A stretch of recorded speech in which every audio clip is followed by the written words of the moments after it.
말씀을 나누겠습니다. 오늘 저희들에게 주신 하나님의 말씀은 민수기 23장 13절에서 26절까지 말씀입니다. 저희 여러분이 한 절씩 교독하겠습니다. 발락이 말하되 나와 함께 그들을 달리 볼 곳으로 가자. 거기서는 그들을 다 보지 못하고 그들의 끝만 보리니 거기서 나를 위하여 그들을 저주하라 하고 소빔들로 인도하여 피스가 꼭대기에 이르러 7 제단을 쌓고 각 제단에 수송아지와 순양을 드리니 발람이 발락에게 이르되 내가 저기서 여호와를 만나 뵐 동안에 여기 당신의 번제물 곁에 서소서 하니라.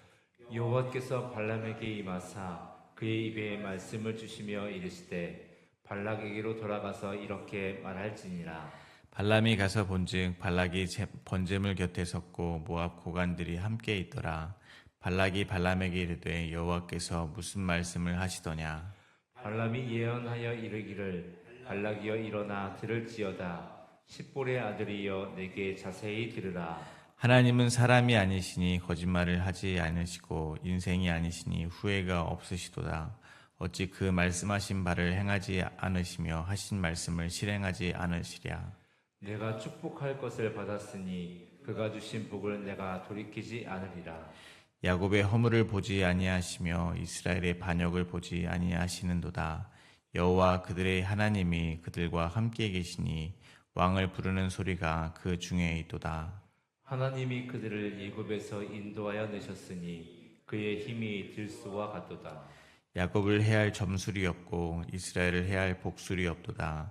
이때 야곱과 이스라엘에 대하여 논할진대 하나님께서 행하신 일이 어찌 그리 크냐 하리로다.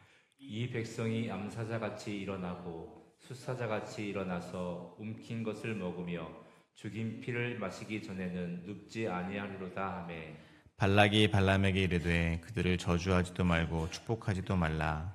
발람이 발락에게 대답하여 이르되 내가 당신에게 말하여 이르기를 여호와께서 말씀하신 것은 내가 그대로 하지 않을 수 없다 하지 아니하더이까. 아멘. 발락은 발람을 바알 산당으로 데리고 올라갔습니다. 그리고 제단을 쌓고 이스라엘 백성을 저주하기를 바랍니다. 그러나 하나님께서 발람에게 말씀하신 대로 발람은 이스라엘을 축복했습니다. 그러나 발락은 매우 실망했습니다. 오늘 본문에서 발락은 장소를 옮겨 다시 한번 발람이 이스라엘 백성을 저주하게 합니다. 그러나 발람은 두 번째로 이스라엘 백성들을 축복합니다. 오늘 본문은 세 문맥으로 나누어서 묵상하겠습니다. 첫 번째 문맥입니다. 첫 번째 문맥은 13절에서 17절입니다. 발락은 이스라엘 진의 끝자락만 보이는 곳으로 다시 발람을 데리고 갑니다. 발람은 다시 제단을 쌓습니다. 하나님은 발람의 입에 말씀을 주셨습니다. 두 번째 문맥입니다. 두 번째 문맥은 18절에서 24절입니다. 발람은 두 번째로 이스라엘을 축복합니다. 세 번째 문맥입니다. 세 번째 문맥은 25절과 26절입니다. 발락은 발람에게 이르러 축복도 저주도 하지 말라고 합니다. 그러나 발람은 여호와께서 말씀하신 것을 그대로 하지 않을 수 없다라고 말을 하고 있습니다. 첫 번째 문맥입니다. 13절입니다. 발락이 말하되 나와 함께 그들을 달리 볼 곳으로 가자. 거기서는 그들이 다 보지 못하고 그들의 끝만 보리니 거기서 나를 위하여 그들을 저주하라 하고 발람이 발락의 의도와 정반대로 이스라엘을 축복을 하자 발락은 다른 장소로 발람을 데리고 갑니다. 그곳에서는 이스라엘 진의 끝만 보게 된다는 것입니다. 그러니까 발람이 장정만 60만 명, 전체로 치면 약 200만 명이나 되는 이스라엘 백성 전체의 규모를 보고 겁을 먹었다고 생각을 한 것 같습니다. 그래서 발람을 다른 곳으로, 즉 그들을 달리 볼 곳으로 가자고 하는 것입니다. 그러나 일부분만 보는 것은 발락의 말대로 달리 보는 것, 즉 진실과 다르게 보는 것입니다. 이를 통해서 먼저 저희들이 생각해 볼 것은 일부만 보는 것입니다. 즉 부분적으로 보는 것에 관한 것입니다. 저희는 눈으로 보는 것으로 많은 판단을 하게 되어 있습니다. 그러나 사실은 저희는 무엇을 보든 전부를 보는 것이 아니라 일부만 보는 것일 것입니다. 그런데 저희는 전지전능한 하나님이 아닙니다. 그러므로 일부만 보고 전체를 저희가 알 수는 없다는 것입니다. 저희는 어떤 상황을 해석하거나 누군가를 판단할 때 사실 그 일부만 보고 전부를 아는 것처럼 행동할 때가 너무도 많이 있다는 것입니다. 그런데 문제는 거기에 저희 안에 있는 탐심, 곧 나 자신을 의롭게 여기고자 하는 죄된 본성이 작동을 하면 마귀는 그것을 틈타 믿음의 공동체를 흔들기 위한 도구로 저희를 이용하려 한다는 것입니다. 그렇게 되면 저희의 입은 축복의 통로가 아니라 저주와 분열의 통로가 되어버립니다. 저희가 일부분만 아는 그것으로 잘못된 판단을 하고 잘못된 판단을 근거로 믿음의 공동체를 저주하는 마귀의 도구가 되기 쉽다는 것입니다. 그러므로 저희는 항상 겸손해야 할 것입니다. 저희는 모든 것을 알 수 없다는 것을 받아들여야 할 것입니다. 하나님만이 모든 것을 아시는 유일한 분이심을 고백해야 할 것입니다. 그리고 언제나 눈에 보이는 것이 전부라고 생각하지 말고 하나님의 말씀에 의지하여 분별하고 판단해야 할 것입니다. 또한 생각해야 하는 것이 있습니다. 그것은 발락처럼 잘못된 목적을 가지고 있으면 보고 싶은 것만 골라서 보게 된다는 것입니다. 성경에서 죄라고 쓰인 단어를 사전에서 찾아보면 그 뜻이 관역을 벗어나다라는 뜻이 있습니다. 목적을 잃어버린 것입니다. 그 대표적이며 최종적인 것이 발락이 말하는 바와 같다고 생각합니다. 즉 나를 위하여입니다. 즉 신앙생활의 목적이 내가 되면 저희는 성경도 예배도 모든 신앙생활도 전부 내가 보고 싶은 것만 보게 된다는 것입니다. 예수님도 바리새인들을 책망하실 때 이렇게 책망하셨습니다. 너희가 성경에서 영생을 얻는 줄 생각하고 성경을 연구하지만 정작 이 성경이 예수님에 대해서 말하고 있다는 것을 모른다는 것입니다. 즉 그들이 성경 속에서 찾는 영생은 그들을 위한 유익이었던 것이었습니다. 그들은 자기를 위하여 성경을 보고 있었던 것입니다. 그렇게 목적이 나를 위한 것이 되면 성경에서도 보고 싶은 것, 즉 성경의 일부만 보고 신앙생활을 하게 된다는 것입니다. 방향을 잘못 잡는 것입니다. 그러므로 저희는 열심히 뭔가를 하기 전에 방향이 올바른지 충분히 고민해 봐야 할 것입니다. 이것이 정말 하나님이 원하시는 것인가? 이것이 정말 예수님께서 십자가 지시기 전에 말씀하신 바 서로의 발을 닦아주는 것인가? 나의 목숨과 같이 나의 형제를, 나의 공동체를 사랑하는 것인가 생각해 보아야 할 것입니다. 그렇지 않으면 발락처럼 저희 입술은 또 주님의 공동체를 분열시키고 형제를 낙심시키게 되는 도구가 될 것입니다. 14절과 15절입니다. 소빔들로 인도하여 비스가 꼭대기에 이르러 7 제단을 쌓고 각 제단에 수송아지와 수장을 드리니 발람이 발락에게 이르되 내가 저기서 여호와를 만나 뵐 동안에 여기 당신의 번제물 곁에 서소서 하니라. 옮겨온 장소에서 새롭게 제단을 쌓고 수송아지와 수장을 드렸습니다. 근데 발람은 발락에게 첫 번째 제단을 쌓을 때와 마찬가지로 잠시 번제물들과 함께 있으라고 합니다. 그리고 자신은 저기로 가서 여호와를 만난다고 말합니다. 민수기 24장 1절에 비추어 보면 발람이 잠시 떨어져서 나름의 점수를 행하였음을 추측할 수 있습니다. 예를 들면 무당들이 요란한 구슬을 하면서 신을 부르는 나름의 그런 행위를 했다고 추측할 수 있다는 것입니다. 물론 하나님께서 발람의 이러한 점수를 의해서 나타나셨다는 의미는 아닙니다. 왜냐하면 민수기 24장 1절에 의하면 그러한 발람이 그러한 점수를 쓰지 않았음에도 하나님께서는 발람에게 임하셨기 때문입니다. 그러므로 하나님의 임재는 온전히 하나님께 주권이 있습니다. 여기서 저희가 한 가지 저희가 받은 은혜를 생각해 보기를 바랍니다. 저희는 언제나 하나님을 부를 수 있다는 것입니다.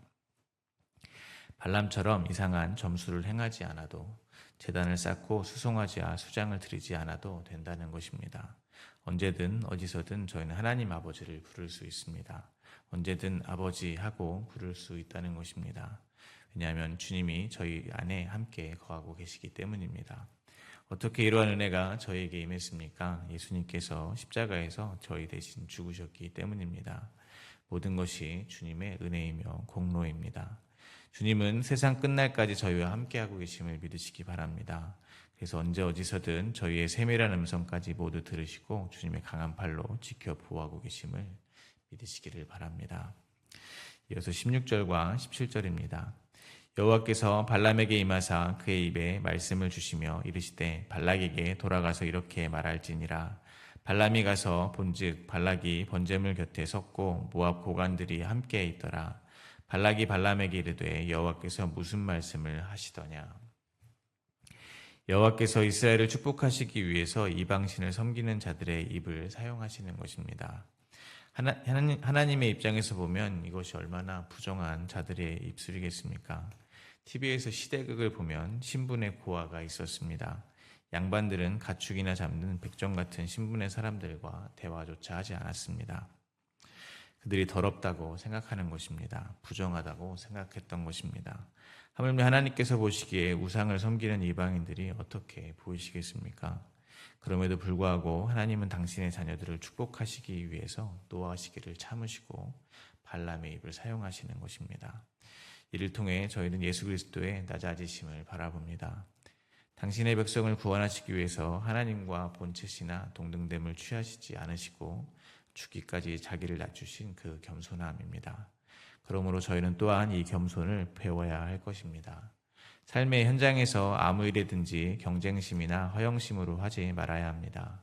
오직 겸손한 마음으로 자기보다 남을 낮게 여겨야 합니다.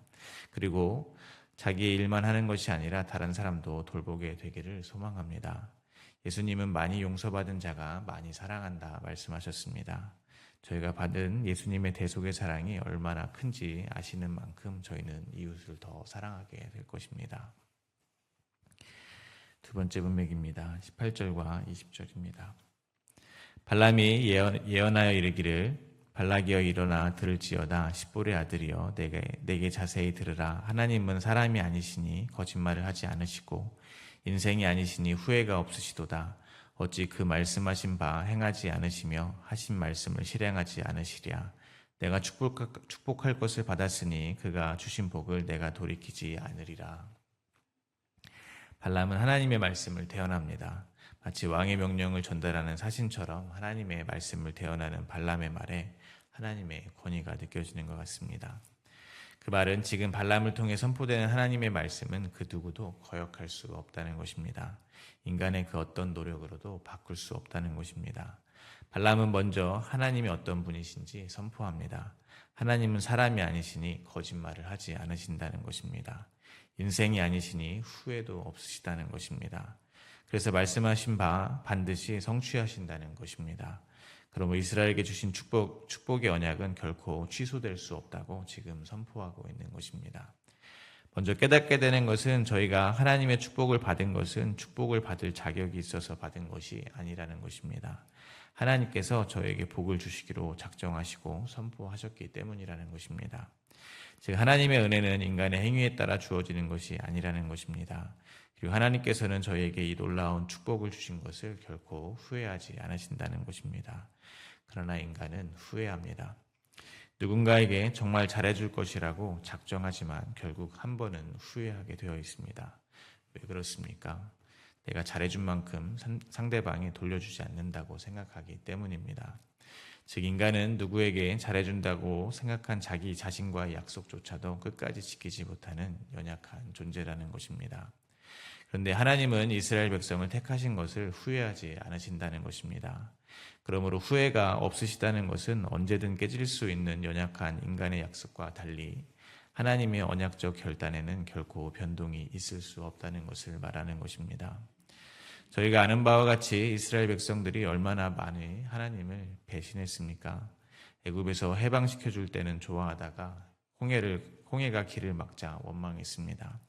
시내산에서 모세가 좀 늦게 내려오자 원망했습니다. 물이 없어 원망하고 먹을 것이 없다고 원망했습니다. 모세의 리더십이 마음에 안 들어 들고 일어나기도 했습니다. 어디 이스라엘 백성들만 그렇겠습니까? 저희는 더합니다. 오늘 나에게 주어진 상황 가운데 불평이 있다는 것은 곧 지금 여기로 나를 인도해 주신 하나님을 원망하는 것과 마찬가지입니다. 왜 여기로 나를 인도해 와서 이런 고생을 시키냐고 하는 이스라엘과 다를 바가 없는 것입니다. 저희의 기도가 정말 감사로 넘치고 있습니까? 아닐 것입니다. 저희 기도는 전부 뭐가 부족하다는 청혼의 기도입니다. 지금 하나님을 찬송하고 예배하고 있기는 하지만 지금으로는 뭔가 만족스럽지 못하다는 것입니다. 그래서 늘 불안과 불만족으로 신앙생활을 하는 경우가 훨씬 더 많다는 것입니다. 그래서 저희는 이스라엘 백성과 하나 다를 것이 없는 것입니다.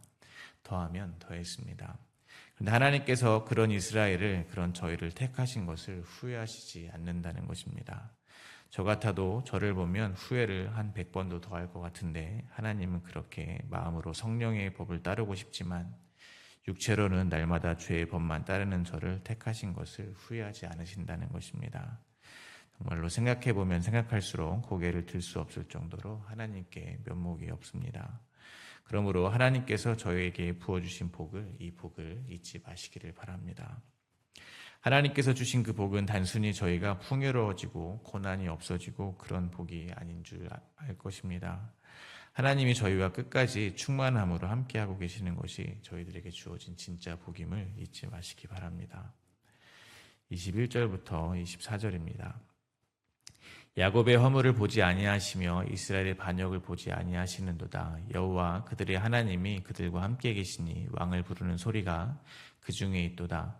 하나님이 그들을 애굽에서 인도하여 내셨으니 그의 힘이 들스와 같도다.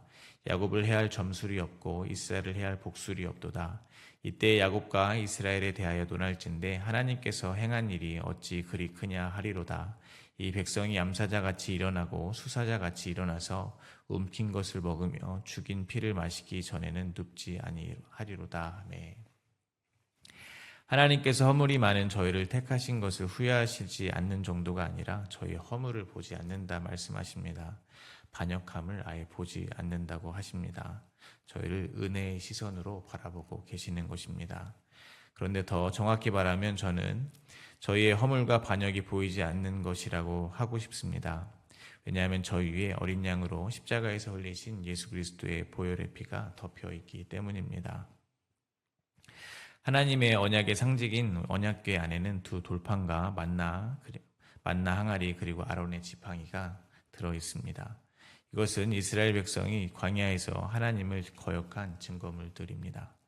이 언약의 뚜껑을 속죄소라고 부릅니다. 이 속죄소 위에는 어린 양의 피를 뿌리게 되어 있습니다. 마찬가지로 죄와 허물로 가득한 저희를 예수 그리스도의 피가 가로막아 하나님께서 저희의 허물과 반역을 보지 못하게 하신다는 것입니다. 여러분은 특별히 스스로를 바라볼 때 어떻게 바라보고 계십니까? 저희가 저희 자신을 바라보면 참 부족한 게 많습니다. 그것이 사실입니다. 그러나 하나님은 오늘도 저희를 은혜의 시선으로 바라보고 계십니다. 정죄하지 않으십니다. 그러므로 먼저 하나님의 자녀된 자신을 바라보실 때 너무 미워하지 않으셨으면 좋겠습니다. 저희 자신을 스스로 정죄하지 않으셨으면 좋겠습니다. 그리고 예수님이 십자가에서 죽으셨을 때 홀로 죽으신 것이 아닙니다. 저희가 모두 예수님과 함께 그 십자가에서 죽었습니다. 그러므로 저희는 이제 예수님 안에서 사는 것입니다. 더 이상 저희를 해야 할 복술과 점술은 이제 없습니다. 그러므로 이 광야 같은 인생에서 환난을 당하나 담대하시기 바랍니다. 예수님께서 이미 이 세상을 이기셨습니다. 저희는 이제 예수 그리스도 안에서 암사자가 일어나고 수사자같이 뛰어오릅니다. 예수 그리스도 안에서 승리하는 것입니다. 이것이 야곱에게 일어난 것입니다. 이스라엘에게 일어난 일입니다. 그리고 저희들에게 일어난 일입니다.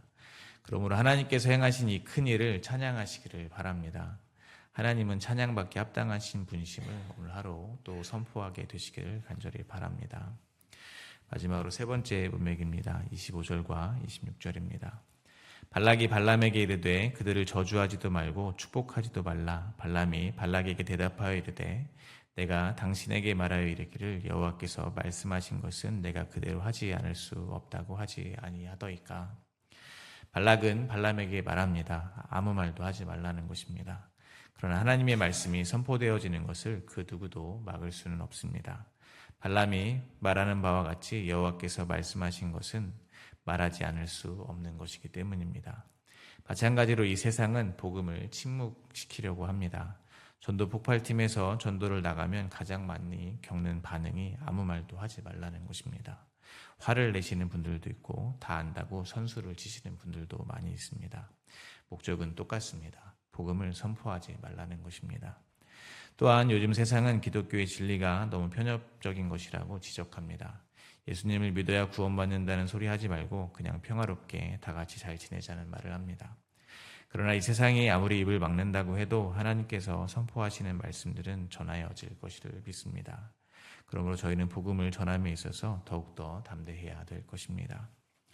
오늘 예레미야 1장 7절부터 9절의 말씀을 읽어드리며 말씀을 맺을까 합니다. 예레미야 1장 7절부터 9절입니다. 여호와께서 내게 이르시되 너는 아이라 말하지 말고 내가 너를 누구에게 보내든지 너는 가며 내가 내게 무엇을 명령하든지 너는 말할지니라. 너는 그들 때문에 두려워하지 말라. 내가 너와 함께하여 너를 구원하리라. 나 여호와의 말이니라 하시고 여호와께서 그의 손을 내밀어 내 입에 대시며 여호와께서 내게 이르시되 보라 내가 내 말을 내 입에 두었노라. 발람이 하나님의 말씀에 말할 수 없다고 했듯이 예레미야도 하나님의 말씀을 전할 수밖에 없는 선지자로 부름을 받았습니다. 그리고 오늘 저희들 역시 삶으로 입으로 복음을 전하는 성도의 삶으로 부름받았음을 잊지 마시기를 간절히 바랍니다. 오늘 주신 하나님의 말씀을 생각하며 함께 기도하겠습니다.